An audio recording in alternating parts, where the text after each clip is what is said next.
All right, let's take a look at the Super Bowl champion Philadelphia Eagles. They had, obviously, an amazing year last season. Pretty much every move that they made in the offseason, almost every move, worked out perfectly. What kind of magic did they try to put together this offseason to try to repeat that performance and get back to the Super Bowl in 2018 in Atlanta? Well, let's first look and see how much cap space they had to work with. Well, they had negative. At the beginning of the offseason, they started in the hole $6 million. I didn't even know that was possible, actually. But they were going to have to cut salary before the offseason actually began because they had overcommitted. And now, as of August, they are $4.3 million above the limit. So that's an improvement from negative $6 million. But the point is that the Eagles did not have a ton of cap room, which, to be honest with you, is what you'd expect for a team that was so good that they won the Super Bowl. You know, you'd expect them to have some high dollar contracts. And it'll be interesting to see what they need to do to try to, I don't want to say gut their roster, but, you know, how they're going to free up space to sign Carson Wentz when it's time to, you know, give him an extension. You know, his fifth-year option is still a couple of years away, but once it rolls around, you know, they're going to have to make sure they have room to pay the man because he's going to get paid, you know, $30 million a year. So that'll be a big change on their roster, and they'll have to make some hard decisions. But for now, and they still had to make hard decisions, but they did a pretty good job. They had a decent offseason. First, I wanted to take a look at some guys that I thought they might cut maybe in order to increase that cap number from negative to positive. First was Torrey Smith. That was a guy that when you look and see compared to his career numbers, he didn't have a bad season there in Philadelphia as the number 3 receiver. You know, he was behind Alshon Jeffrey and Nelson Aguilar. But could they afford to pay him $5 million to be the third wide receiver and get 430 yards? Obviously not. So they had club options for 2018 and 2019. They decided to decline those club options. Well, actually, I think they exercised it and then traded him to Carolina. But either way, that did free up some cap space. So they traded away Torrey Smith. That was clever. Brent Selleck is a guy that I thought might be cut in order to free up space. He got a he was going to get paid $4 million in the final year of his deal, but he was 33 years old, and you can see that, you know, he only had 130 yards receiving in 16 games. So you just can't, with their cap situation, you just couldn't afford to pay him $4 million. So that helped him get them back into the positive. Chance Warmack performed all right as a backup guard. Did not play very well against elite players. He would save about $1 million, but, you know, to be able to keep a guy who, you know, can play all right, step in there and not get destroyed against, you know, anybody, might be worth keeping. It just depends on what their other options are. But so far, Chance Warmack looks like he'll be back. Rodney McLeod is another guy that I thought might get the axe. I mean, he's a good player still. You can see here, 54 tackles last year, 6 passes defended, had a few interceptions too. But, you know, once again, they're not in the best cap situation. So I thought, here's a guy they could save a few million by letting go. But so far, it looks like they're going to see what McLeod is able to bring this preseason, and they may keep him around. Vinny Curry was one more name that I thought was definitely at risk of being cut. There was a lot of dead money, honestly. A lot of dead money in that contract. And, he played better this year than he did last year, which, can you imagine? I mean, the Eagles give him a big contract after the 2015 season, and then immediately he just totally has an awful year. 26 tackles, 2.5 sacks, compared to what he was doing before. I mean, his tackles went up, but his sacks went down dramatically, and that's what you pay him to do. So, he performed a little bit better this season than last year, but just couldn't justify that salary. So they were able to save $5 million by letting him go, and he signed a 3-year, $23 million deal with Tampa. So he didn't take a huge pay cut, but Philadelphia wanted to free up some room and move on.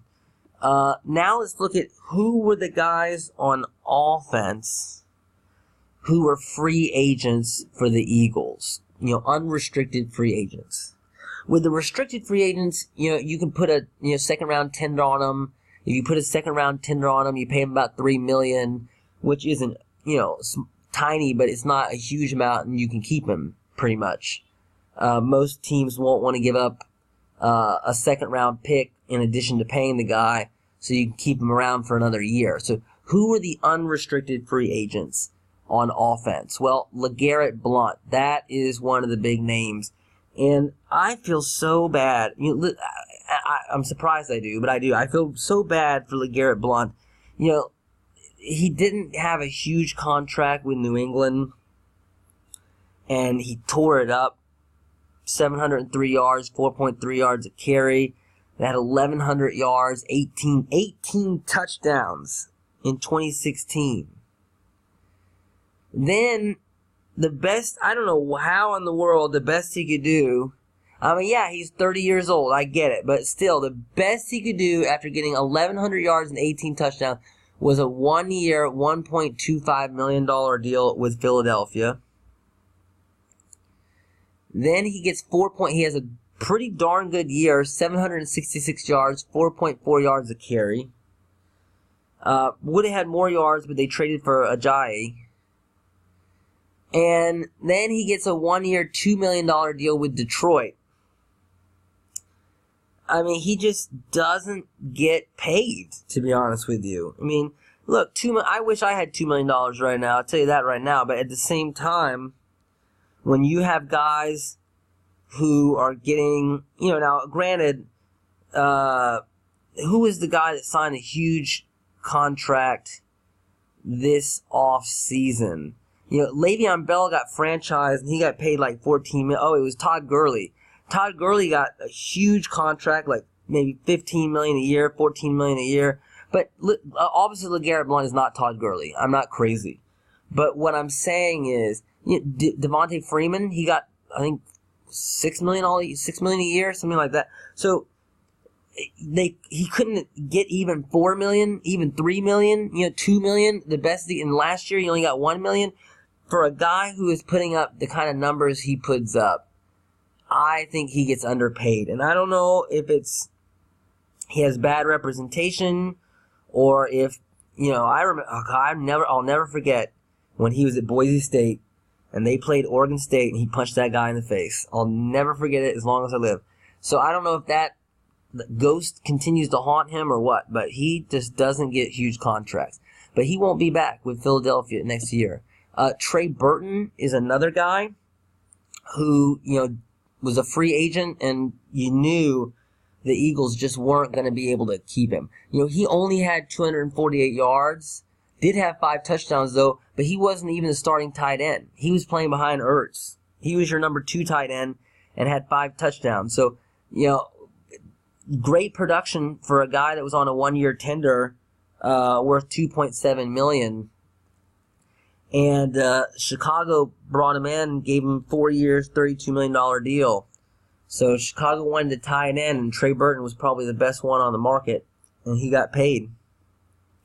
So Philadelphia just simply couldn't match it. On the defense, Nigel Bradham was a free agent. I'm a Falcons fan, and I really, really wanted to get Nigel Bradham. Had another really great season. 3 out of 4 years, had at least 88 tackles.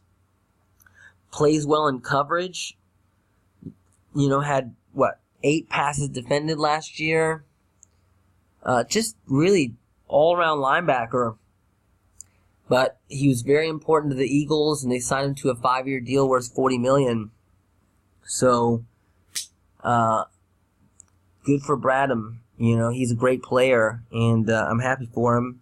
And it's good for the Eagles. It's good for the Eagles to have him back. Patrick Robinson, another important defensive player who was a free agent, had a great comeback season. I don't know what he was getting paid last year, but it probably wasn't a lot. He had really been struggling in recent years. Looked like he was washed up, looked like he was done. But Philadelphia moved him into the nickel, and he played great, beyond great. He played excellent. He's 30 years old. It's really interesting. New Orleans had a couple of interesting moves this offseason. Number one is they signed Demario Davis, and they gave him a huge contract, and he's approaching 30. He's in his late 20s, and or nearly 30. And they gave him a big deal. And look, Demario Davis was great last season also.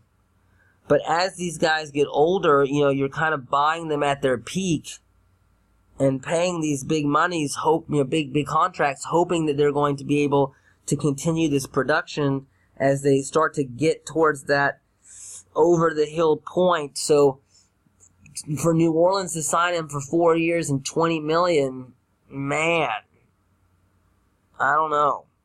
But the Eagles couldn't match it even if they wanted to. So Patrick Robinson won't be back. Bo Allen, I think that's another loss. I really do. Listen, he wasn't a starter, and he was never going to be a starter in Philadelphia. You got some Philadelphia has a great defensive line. There's Minnesota, there's Jacksonville. Philadelphia's up there. One of the better defensive lines in the NFL, if not the best. And but Bo Allen was a part of that. Number 3 defensive tackle, first guy off the bench, had 20 tackles, 4 for a loss. That's another guy I was hoping the Falcons might bring over. But he got a 3-year, $15 million deal with Tampa Bay. That's a bit much, $5 million a year, but he's a guy that's finishing his rookie contract. He's about to enter his peak years. He did great, so, it might work out for Tampa. I hope it doesn't, obviously, but, Bo Allen deserved to get paid, and he did. But he won't be back with Philadelphia. Donnell Ellerbe, another linebacker, who was a free agent, in addition to Nigel Bradham. But he's only played in 19 games in 4 years. 32 years old. He did well for a guy. He got paid $900,000. He probably played up to his contract. But so far, the Eagles haven't brought him back. Najee Good, that's another guy. Rotational, backup linebacker, had 22 tackles, was playing on a 1-year deal worth $875,000. And Indianapolis brought him in for 1 year, so he got another 1-year deal to be a backup in Indianapolis. Corey Graham, backup safety, 32 years old, played on a 1-year, $1.6 million deal. And Corey Graham played solid last year for a 32-year-old guy.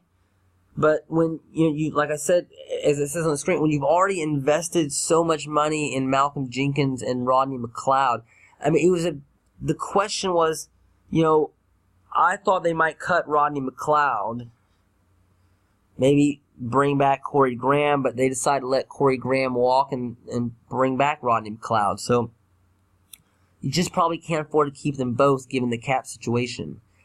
So let's summarize all of the major changes to the Eagles roster from last year when they won the Super Bowl. Doesn't that sound good for you Eagles fans? to this upcoming season when you'll try to repeat. LeGarrette Blount out. You can see those numbers there. That's not a small loss, but you do have Ajayi. So, it's not the end of the world, but you do have, that is a loss to lose LeGarrette Blount. Matt Jones is coming in, but, he had a really good year in 2016, but last year, 14 yards and 2.8 yards a carry. 5 carries for 14 yards.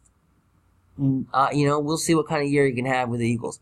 We'll see if he makes the roster. Wide receiver, Torrey Smith out. Marcus Johnson out. He was your number 5 wide receiver. But Mike Wallace in. Now, I only put the last 2 years for Mike Wallace because the guy's like 32 years old. And once you hit, around that age, 32, it doesn't really matter what you did 5, 6, 7 years ago because you're old. All right? So what did you do last year? What did you do the year before? And what did he do? Well, he had 72 catches and 1,000 yards in 2016, and he still had 748 yards last year. So, we'll see. There is a point where these guys kind of fall off a cliff, particularly at wide receiver. But so far, Mike Wallace, he's a guy who took care of his body, appears to be in really good shape, and could be a big upgrade even. Or I think at a minimum he can replace Torrey Smith's production. So I think that was a great move by the Eagles. Marcus Wheaton they brought in, Kamar Aiken they brought in, Bryce Treggs, who is a reserve wide receiver, and they drafted Shelton Gibson in the 5th round. So, Marcus Wheaton, you can see he had a big year in 2015, but then in 2016 and 2017, he struggled with injuries and only had 51 yards in both of the seasons. So, maybe he could have a huge year. I don't know. Maybe he could bounce back, but you can't count on it. And Kamar Aiken didn't have a wonderful year either. So, Trey Burton at tight end, that's a pretty decent loss.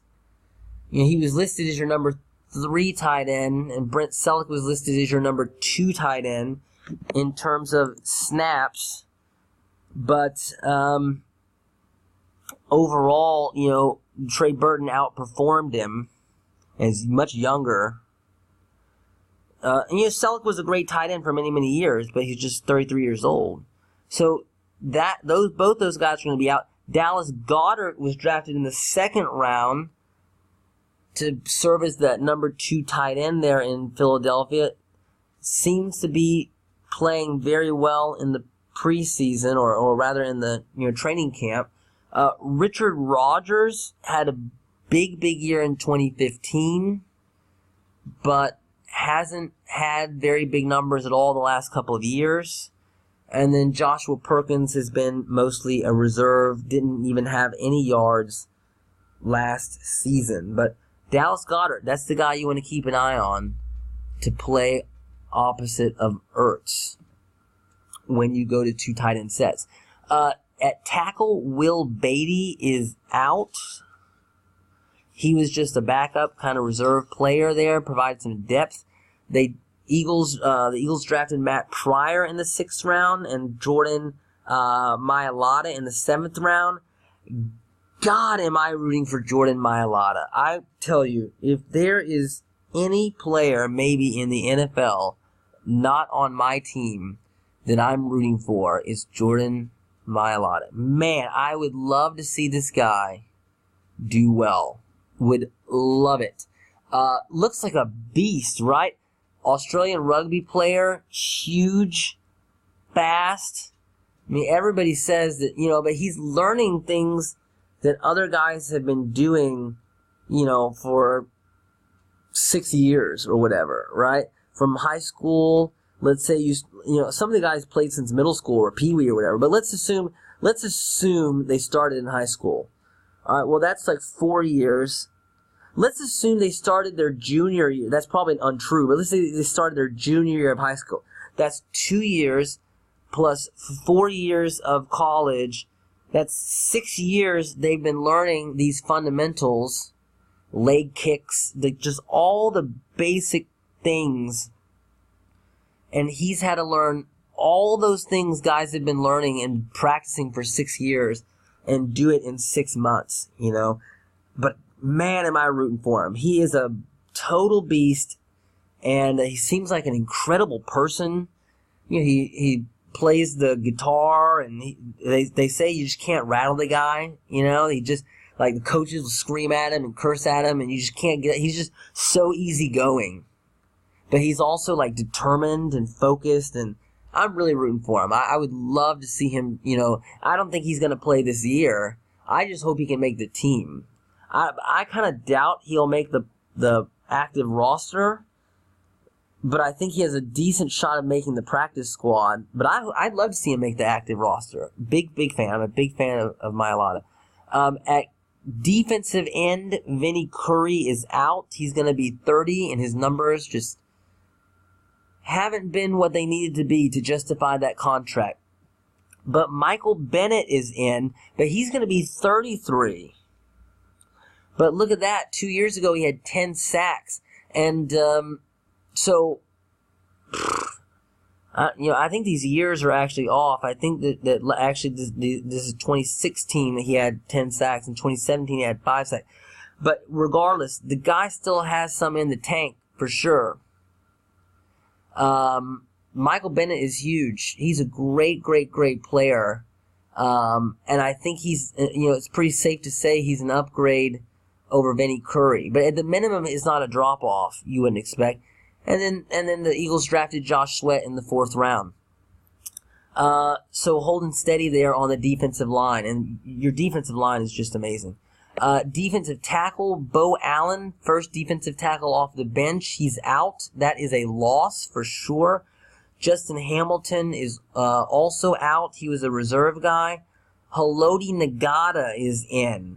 We'll see about this. Haloti Ngata, 34 years old, was still a very solid run defender, but only had 5 games in last season before he tore his bicep muscle. So, can this 34-year-old mammoth stay healthy? I don't know. If he can, I still think it'd be a drop-off over Bo Allen, to be quite honest with you. But I know that Haloti Ngata was a Pro Bowler for many, many years. He's 34 years old. So, I don't know how the depths will be there on at defensive tackle for the Eagles. At linebacker, they cut Michael Kendricks, which was really surprising for a lot of people. I guess they had to do it since they brought in Bradham, re-signed Bradham, which if you had to choose between the two, probably you'd go for the younger guy in Bradham. But that was surprising. I was surprised they cut Michael Kendrick. Najee Good and Donnell Ellerbe, a couple of backup linebackers, also going to be gone. You can see with Kendricks, they saved $6 million in space. Was owed $8 million for the last 2 seasons. And what happened to him? Well, he signed a 1-year deal with Cleveland worth $3.5 million. So no one in the NFL thought he was worth $6 million. Cleveland gave him, but that's a good pickup for Cleveland. Michael Kendricks is a great player. I was surprised. Najee Good had 22 tackles last year, but he won't be back with the Eagles. And Ellerbe will be gone too, but he was more of a reserve player. In comes Corey Nelson. Corey Nelson's an interesting guy. He only played in 5 games in 2017 before he tore a bicep. But he was a really key backup in 2016. Even started 5 games in replace of Brandon Marshall. So he had 60 tackles and 5 passes defended in 2016. So, it's hard to say that he can replace Michael Kendricks. If he's healthy, though, coming off that bicep tear, it'll help some of the drop-off. And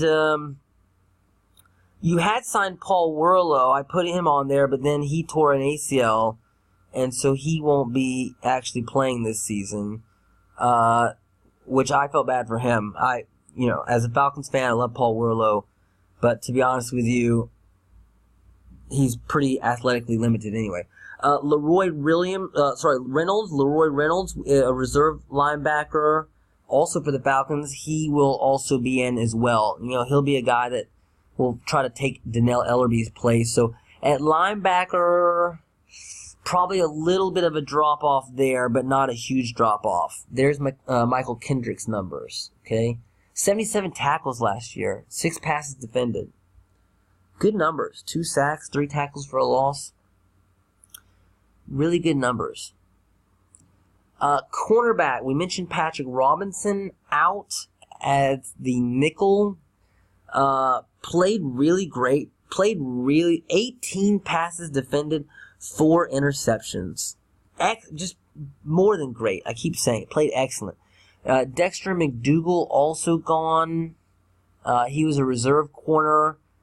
In comes Avonte Maddox from the 4th round. But perhaps, probably more importantly, Sidney Jones will be back.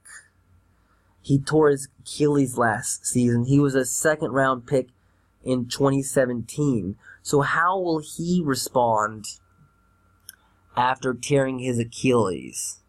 Will he be able to come back and perform at a high level in his first year in the NFL? Because I think the Eagles are going to need him in the secondary there.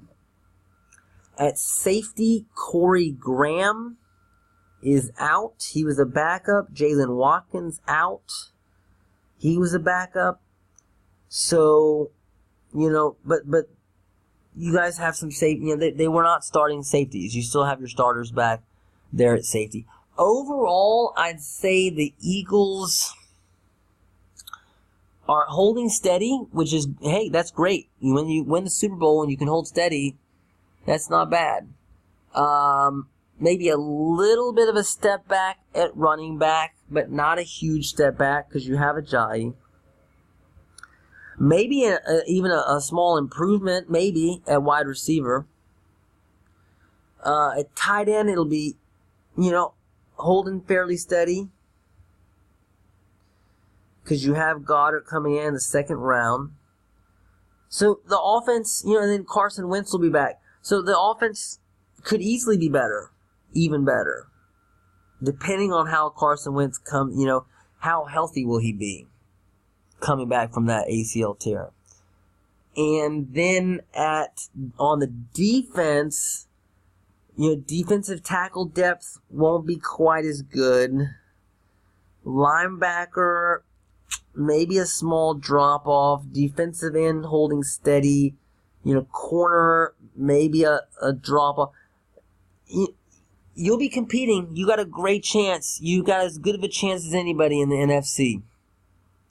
The Vikings are going to have a good team. The Rams will probably have a good team. The Saints and the Falcons. Those are the 5 teams. I'll tell you what, the NFC playoffs is going to be freaking awesome. I just can't wait. It's going to be nerve-wracking for me. But to have the Eagles, the Vikings, the Saints, the Falcons, and the Rams, those are 5 of the 6 teams I expect to be there. And who is the 6th team going to be? Maybe it could be the Packers. Maybe it could be, could be the 49ers. Maybe, it could be the Panthers, or it could be the Packers. I think it's the Packers. It could be the who knows? It could be the Giants even, or the Cowboys. There's several teams that could get that 6th spot, but those 5 teams: Eagles, Vikings, Saints, Falcons, and Rams. They're gonna be there, and it is gonna be a hot NFC playoffs. So good luck to you, Eagles fans. This is what your team did in the offseason. If you like this video, please click subscribe, because we are going to have some great videos. We are going to, at the end of the preseason, break down the final roster of all 32 teams. And then each week we're going to preview the upcoming week's games.